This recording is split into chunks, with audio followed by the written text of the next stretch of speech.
Assalamu alaikum. Welcome back to Season 6 of the Islamic History Podcast. I'm your host, Mutaqi Ismail. In this season, we are discussing 100 years of Middle Eastern history after the fall of the Ottoman Empire. This is episode 6-13, Palestine and Iraq, Part 2. Before we get into the episode, let's do a brief recap of where we are so far.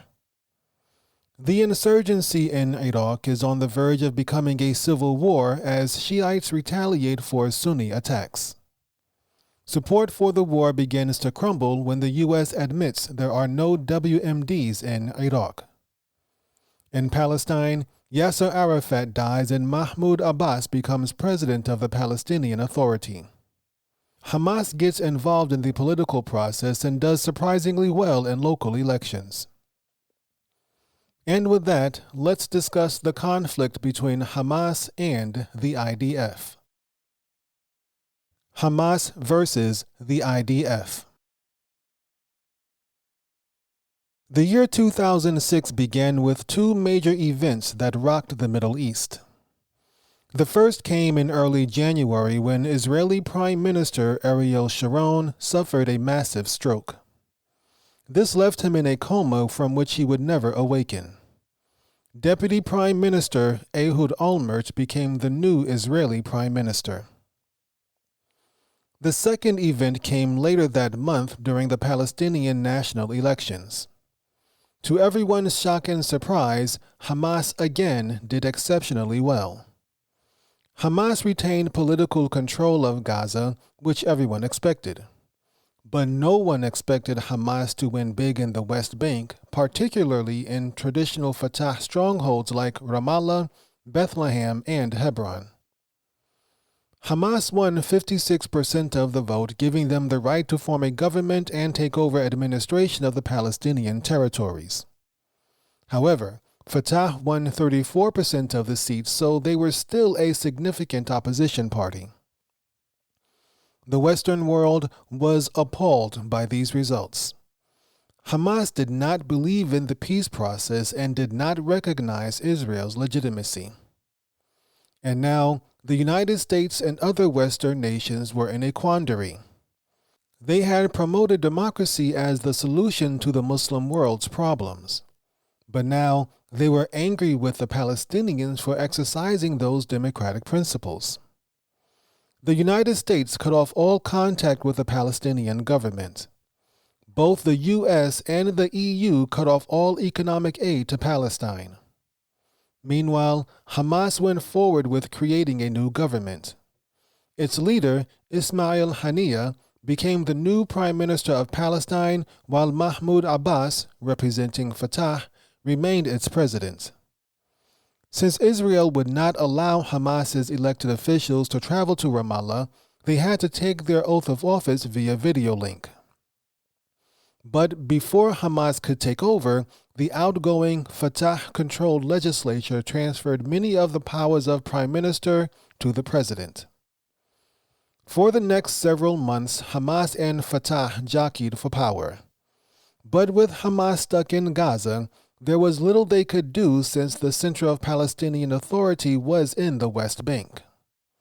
Hamas also continued to conduct militant activities. In late 2006, Hamas militants used a tunnel dug under the Gaza wall to attack an Israeli military outpost at Karem Shalom near the Sinai border. The militants killed 2 Israeli soldiers and kidnapped a third named Corporal Gilad Shalit.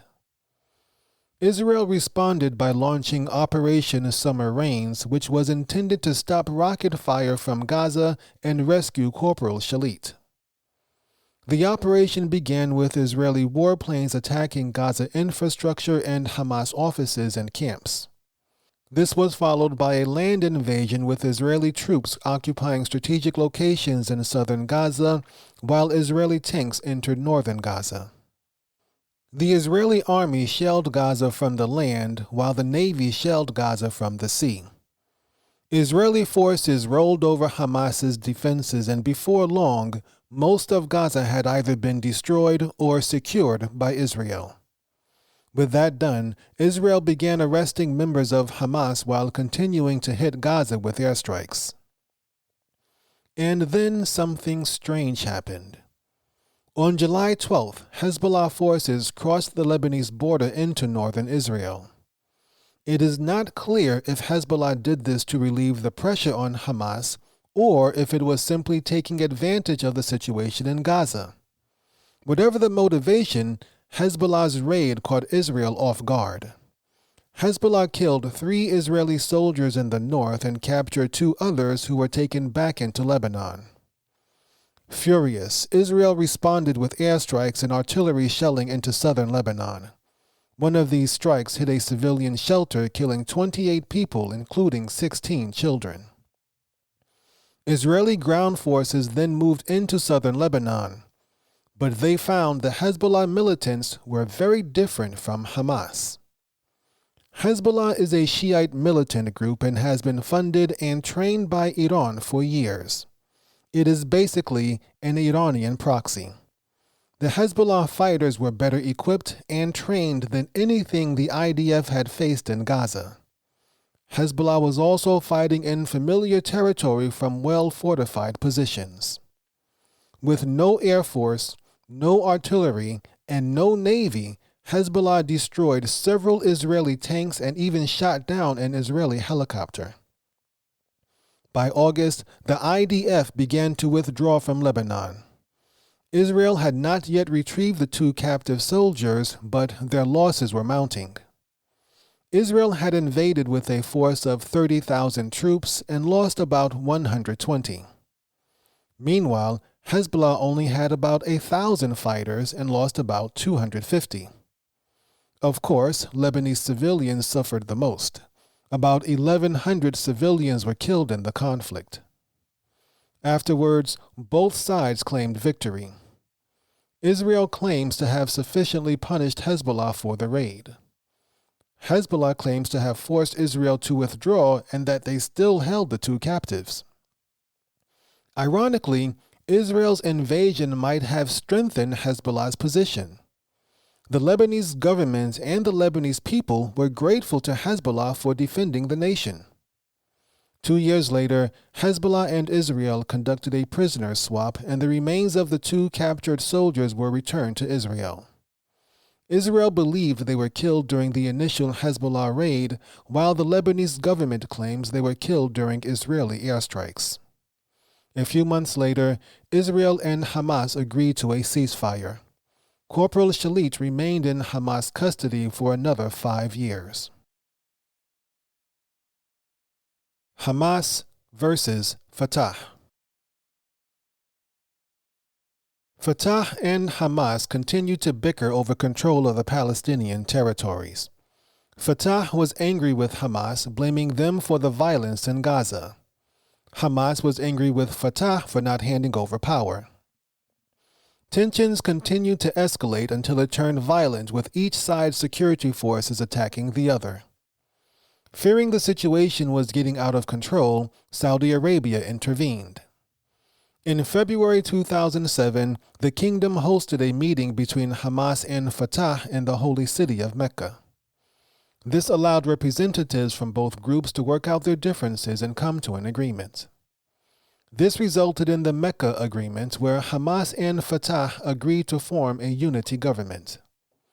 But a few months later, fighting broke out again, and this time it was worse than ever. Over the next 2 months, fighting between Hamas and Fatah led to over 100 Palestinian deaths. The fighting ceased for a few months, but then started back up again in June 2007, primarily in Gaza. The United States, which refused to have anything to do with Hamas, announced it would provide training and weapons for Mahmoud Abbas's presidential guards. Hamas said this would give Fatah an unfair advantage which it would use to take over Gaza. A civil war was underway. This was perhaps the worst thing that could happen to the Palestinian cause. Within 5 days of fighting, Hamas had driven all Fatah forces out of Gaza, while Fatah had driven all Hamas representatives from the West Bank. And now, the already fragile, weak, and dependent Palestinian government was split in two. Fatah, recognized by Israel and the international community, controlled the West Bank. Hamas, isolated and an international pariah, controlled Gaza. Meanwhile, Hamas militants continued to launch rockets over the wall into Israeli territory. In September 2007, Israel declared Gaza hostile territory and partnered with Egypt to impose an economic blockade. Israel then went on to cut off electricity and fuel to Gaza while preventing any other supplies from entering. President Bush's legacy. As 2007 came to a close, President George W. Bush decided to give the Palestinian peace process another shot. He was about to enter the final year of his presidency and wanted to secure his legacy with something besides the disastrous war in Iraq. Even with a military surge, it did not look like Iraq would be settled before elections the following November. In fact, Iraq was looking worse than ever. Abu Mus'ab al-Zarqawi had been killed by an airstrike, but Al-Qaeda in Iraq was still very much active. In fact, it had taken on a new name, abandoning its affiliation with Osama bin Laden's group in Afghanistan. They now called themselves the Islamic State of Iraq. There was one significant positive change in Iraq. Several Sunni tribes in Anbar province, disgusted with the carnage caused by AQI or ISI or whatever they called themselves, had decided to work with the new Iraqi government. They formed councils and militias to combat the insurgents and protect their towns and villages. But Sunnis and Shiites were still killing each other at record levels. Saddam Hussein was executed in December 2006, but it had no impact on the insurgency. This continued violence prompted the United States to implement a surge in early 2007, injecting 30,000 additional troops into Iraq. The effectiveness of this surge is disputed. 29,000 civilians were killed in 2006. 26,000 civilians were killed in 2007. Civilian deaths did not start to decrease until U.S. troops began to leave Iraq in 2008. The additional forces also increased American casualties. 2007 was the deadliest year of the war for U.S. forces, with over 900 American deaths in Iraq. Great Britain began drawing down, signaling an end to its role in the war. The British handed security of Basra to Iraqi forces later in the year. American public opinion was now definitively against the war, with a majority acknowledging it was a big mistake. And President Bush's approval rating was the lowest it had been in years, just barely above 30%. With all of this bad news, President Bush needed a win. He wanted to be the president who finally resolved the Israel-Palestine conflict. In November 2007, President Bush hosted the Annapolis Conference in Annapolis, Maryland. Mahmoud Abbas, representing Fatah, leaders from several Arab states, and Israeli Prime Minister Ehud Olmert were all present. Hamas was not present, was not invited, and probably would not have attended even if it was. President Bush wanted to secure an agreement on a two-state solution. He moderated the talks, encouraging the leaders to work out their differences and come to some sort of workable arrangement. But like so many others before, nothing came of this conference either. As usual, the talks broke down over the return of Palestinian refugees, Israeli settlements in the West Bank, and the status of Jerusalem. Gaza under siege. While Mahmoud Abbas and Ehud Olmert were negotiating in Maryland, Israel was still waging its war on Hamas in Gaza. Israel launched several airstrikes against Gaza, killing nearly 200 Palestinians within the first 3 months of 2008. Hamas also continued to launch rockets from Gaza, which resulted in the deaths of 8 Israelis over the entire year. That summer, Prime Minister Olmert surprised everyone by announcing he was stepping down the following year. It turned out he was under investigation for bribery and years of corruption, having used his political connections for personal benefit. Knowing his political career was coming to an end, Ehud Olmert tried to strike a once-in-a-lifetime deal with the Palestinians. In August 2008, Olmert offered Mahmoud Abbas a peace deal that he believed would end the conflict once and for all. If Abbas agreed to the deal, Israel would withdraw almost completely from the West Bank. Israel would retain control over the major settlements, which amounted to about 6.3% of the West Bank. Israel would also compensate the Palestinians with an equivalent amount of land in Israel.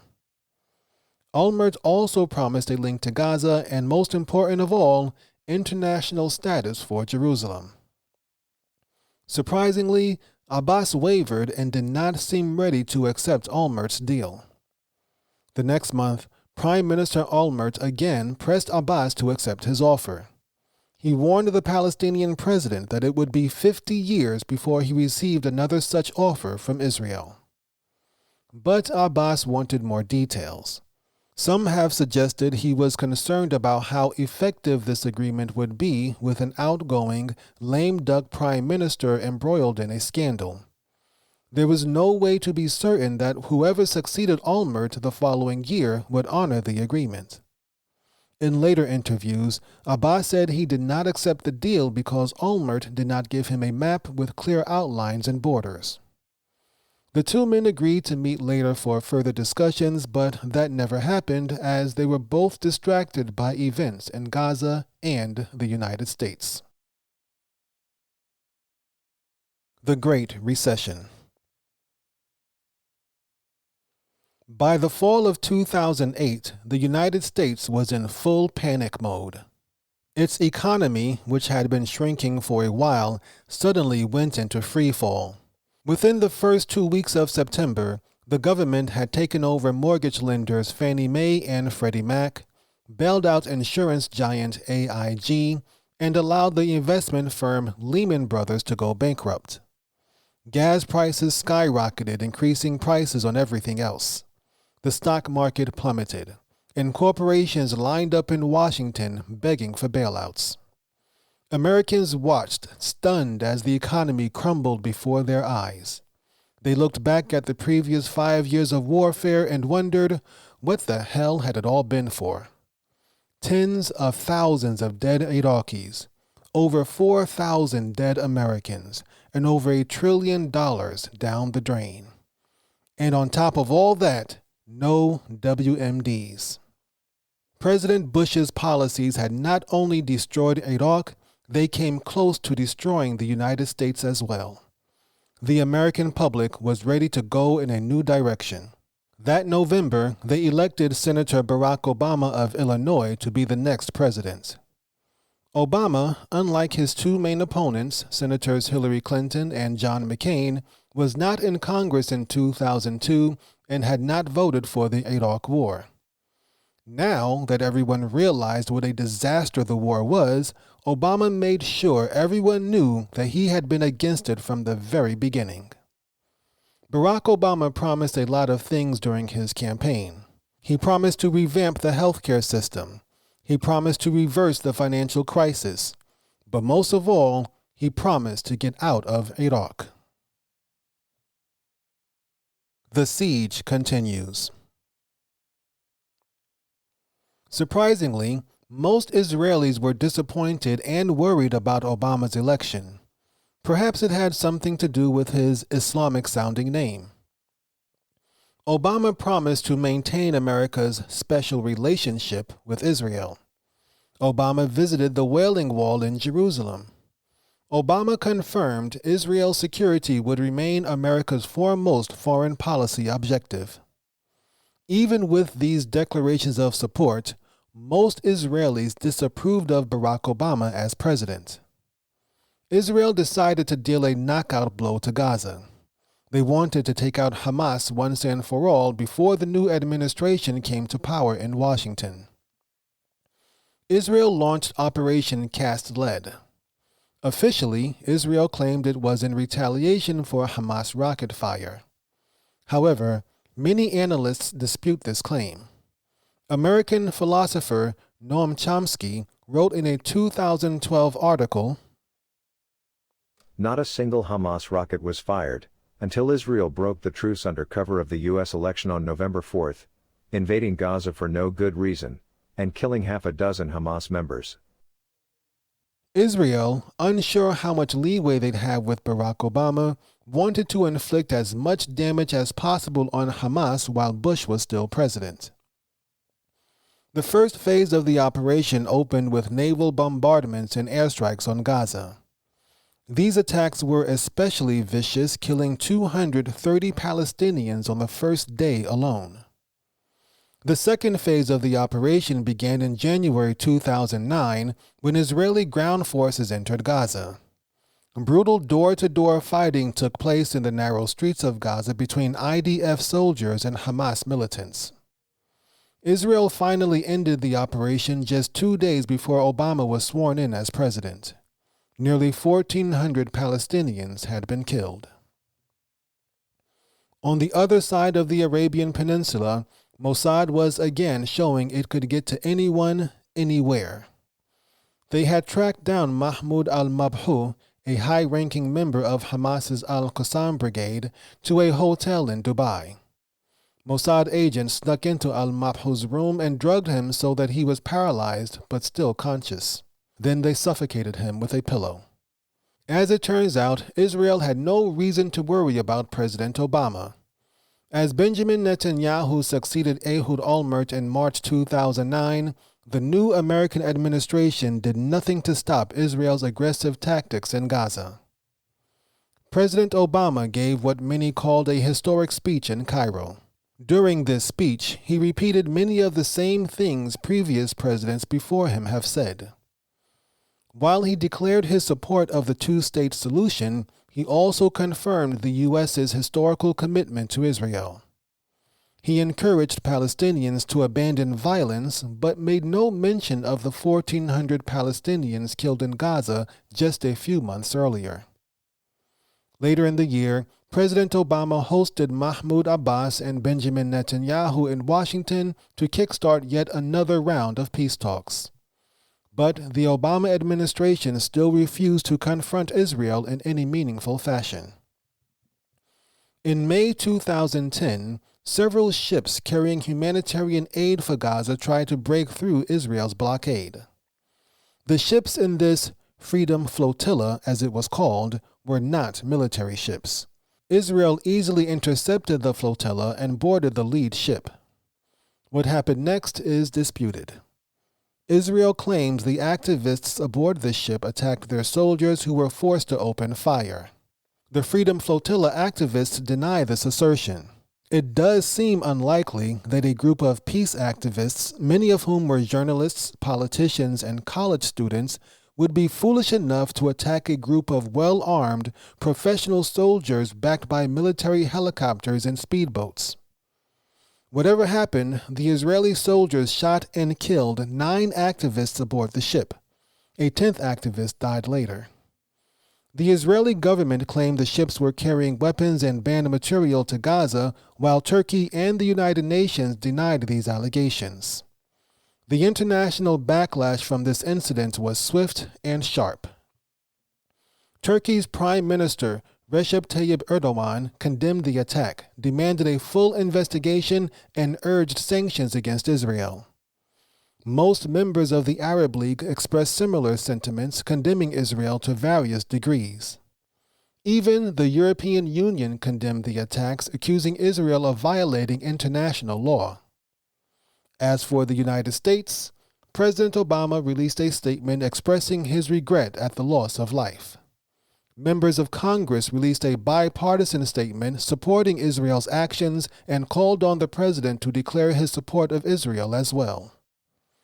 If nothing else, the backlash forced Israel to loosen its blockade on Gaza. That summer, Hamas militants conducted several attacks against Israelis in the West Bank. At the same time, Hamas also stepped up its rocket attacks from Gaza. All of this was to disrupt the talks between Abbas and Netanyahu. These attacks resulted in the deaths of 5 Israelis, though none of them by rocket fire. In response, the Palestinian Authority, with help from Israeli intelligence, cracked down on Hamas in the West Bank. It seemed like the Middle East was going to settle into another cycle of violence. But suddenly, out of nowhere, the Tunisian government fell apart and the Arab Spring began. Leaving Iraq. Even before Barack Obama became president, the United States was starting to hand over more and more duties to the Iraqi government. The new Iraqi government also reversed course on some earlier mistakes. In early 2008, the Iraqi parliament passed a law allowing former military officers and officials within Saddam Hussein's regime to apply for government positions. The government also cut ties with Muqtada al-Sadr, who eventually went into exile in Iran. Before long, Iraqi forces were fighting Jaish al-Mahdi and other Shiite militias. Less than a month after taking office, President Obama unveiled a plan to withdraw U.S. troops from Iraq by August 2010. His plan went into effect immediately, and the United States began handing security duties over to the Iraqis. But Iraq was not secure by any means. ISI continued to launch attacks and suicide bombings as the Americans drew down. The United States and Iraqi security forces still collaborated on some operations, killing 2 ISI leaders in April 2010. But as we'll see, the Iraqi government was not prepared to handle both ISI and the Shiite militias on its own. As promised, the last American combat troops left Iraq on August 19, 2010. However, several thousand remained behind as military advisors and trainers. The Arab Spring. Meanwhile, in Tunisia, a frustrated merchant set himself ablaze after being mistreated by corrupt government officials. His dramatic suicide sparked massive protests that eventually forced Tunisia's ruling family to flee the country. Improved cell phone and mobile technology allowed these images to quickly spread across the globe. Before long, young Arabs across the Middle East began protesting their government, all of whom were controlled by authoritarian dictators. This phenomenon, which the media dubbed the Arab Spring, hit Egypt in early January 2011. By February, Hosni Mubarak, who had ruled for nearly 30 years, was forced to step down as president. Elections were held for the first time in modern Egypt, and the Muslim Brotherhood won the presidency and a majority in parliament. But this victory did not last for long. The military, led by General Abdel Fattah al-Sisi, overthrew the Muslim Brotherhood government and instituted a brutal crackdown. Hundreds of people were killed, and al-Sisi has ruled Egypt ever since. Around the same time, a civil war began in Libya. Though it appeared connected to the Arab Spring, it was just a normal civil war where segments of the military had rebelled against Libyan dictator Muammar Gaddafi. Initially, the rebels were winning. France had oil contracts in Libya and, in order to maintain those contracts, quickly recognized the rebels as the legitimate government. But a few months later, the momentum shifted and Gaddafi's forces took the upper hand. It soon became clear that Gaddafi would crush the rebellion. France was now worried that Gaddafi would cancel their oil contracts in retaliation for supporting the rebels. To prevent this, France falsely accused Gaddafi of targeting civilians. NATO launched an air campaign against Gaddafi, turning the tide in favor of the rebels. The rebels eventually killed Gaddafi, and Libya has been mired in civil war ever since. By March 2011, Syria was also sliding towards civil war. Syria had been suffering from a severe drought for years. This forced many farmers to migrate to the urban areas seeking work, but there was none to be found. These disgruntled workers began protesting the government even before the Arab Spring began, but these protests were generally peaceful. However, when the Syrian opposition saw how NATO interfered in Libya, they decided to try the same thing. They ramped up the protests until some of them turned violent. Syria's resident dictator, Bashar al-Assad, responded with a brutal crackdown. Segments of the military used this as an excuse to revolt against the al-Assad regime in the hopes of NATO intervention, which never came. Obama saw how things turned out in Libya and did not want to get involved in Syria. And without U.S. leadership, NATO would not do anything. Before long, Syria was divided into three broad factions: pro-Assad forces, anti-Assad forces, and DAESH militants. Saudi Arabia and some of the Gulf states supported the rebels and the militants. Russia and Iran supported the pro-Assad forces. Syria was torn to pieces, but Bashar al-Assad remained in power. The largest open-air prison in the world. The events of the Arab Spring shook the Palestinian leadership to the core. The fall of Hosni Mubarak was a disaster for Fatah, as Egypt was one of its biggest supporters. Hamas was also uncomfortable with the Arab Spring. Ideologically, Hamas was opposed to the Assad regime. However, Bashar al-Assad had supported Hamas for decades. Hence, Hamas did not know which of the three major factions was in their best interest. Before long, the Arab Spring came to Palestine. Palestinians protested, demanding new elections and unity between Fatah and Hamas. The two groups reluctantly agreed to form a coalition government in May 2011. This agreement infuriated Israeli Prime Minister Benjamin Netanyahu, who threatened to cut off all aid to the Palestinian Authority. To counter these threats, Mahmoud Abbas requested membership status from the United Nations. A year later, the UN granted Palestine non-member observer status. Netanyahu retaliated by authorizing the construction of more settlements in the West Bank. The following year, Israel ramped up its aggression against Palestine. They began by assassinating Zuhair al-Qaisi, leader of the Popular Resistance Committees in Gaza. Later that year, Israel launched Operation Pillar of Defense in Gaza, presumably in response to over 100 rocket attacks. By this time, Israel had implemented its Iron Dome defense network, so very few of these rockets hit anything. Nonetheless, Israel launched airstrikes in Gaza and assassinated the second-in-command of Hamas's militant wing.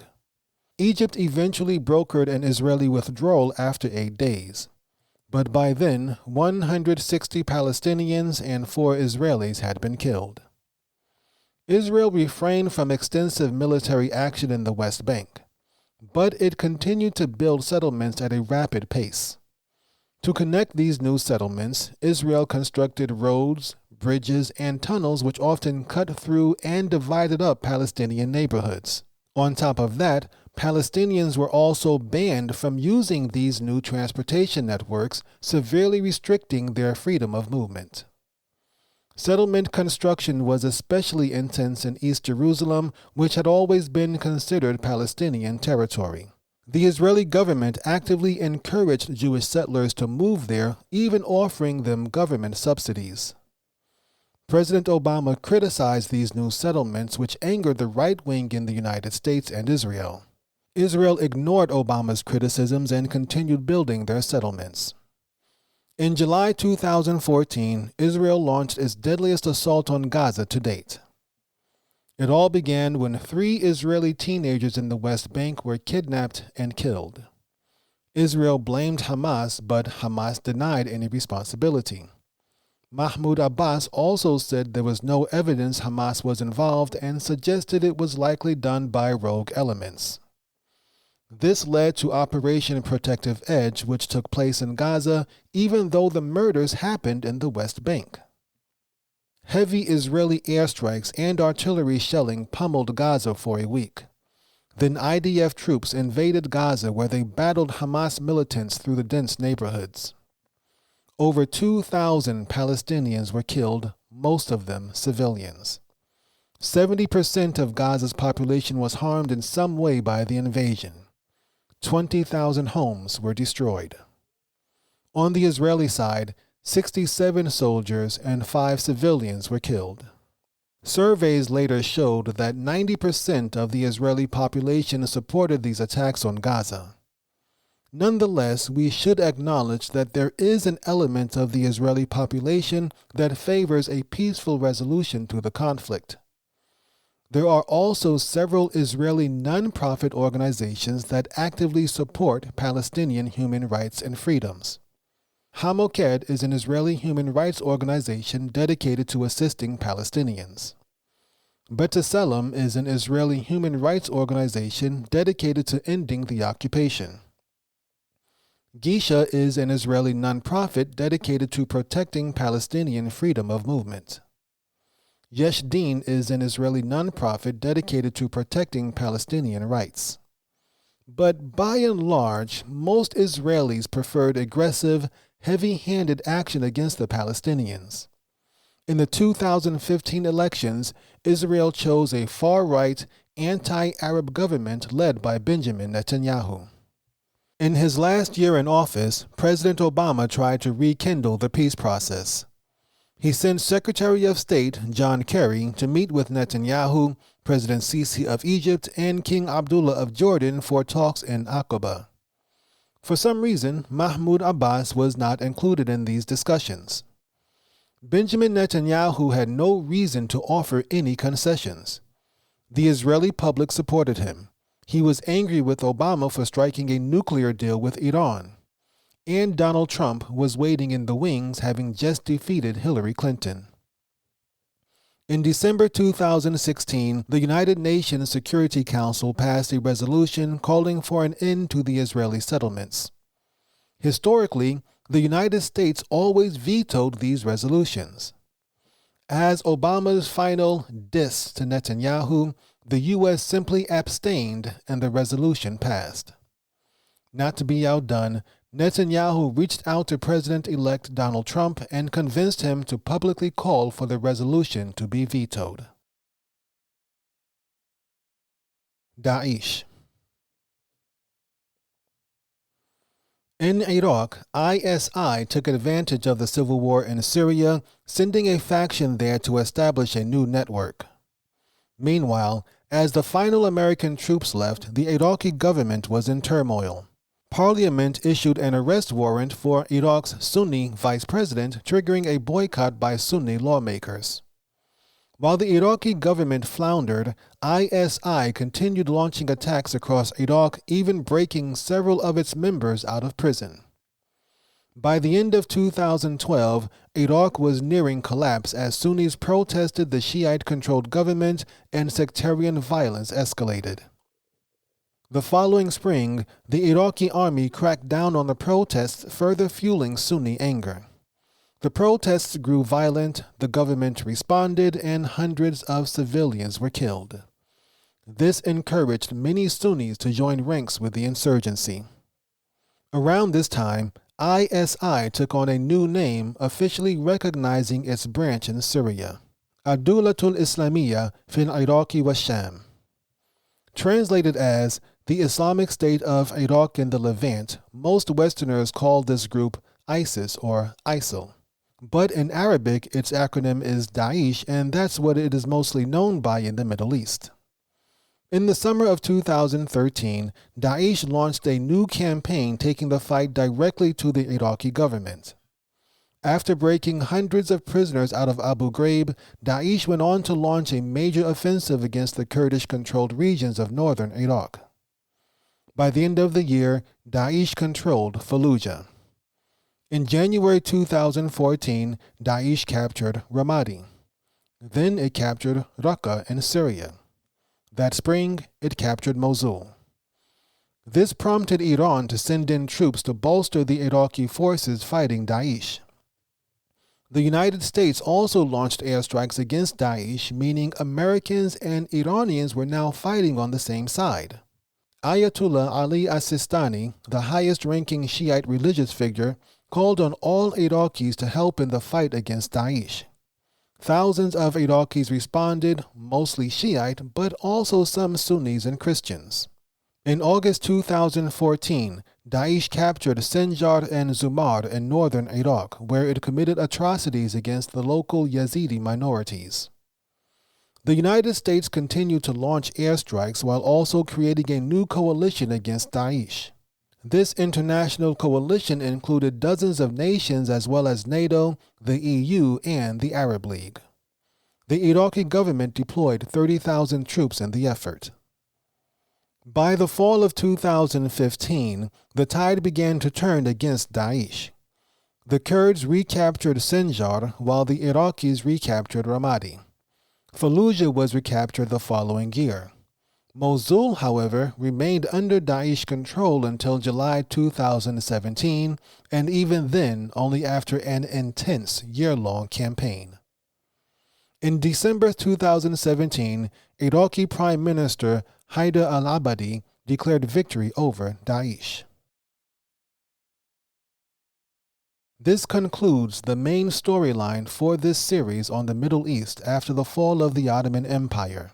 In the next and final episode for this season, we will give some closing thoughts on the current status in the Middle East.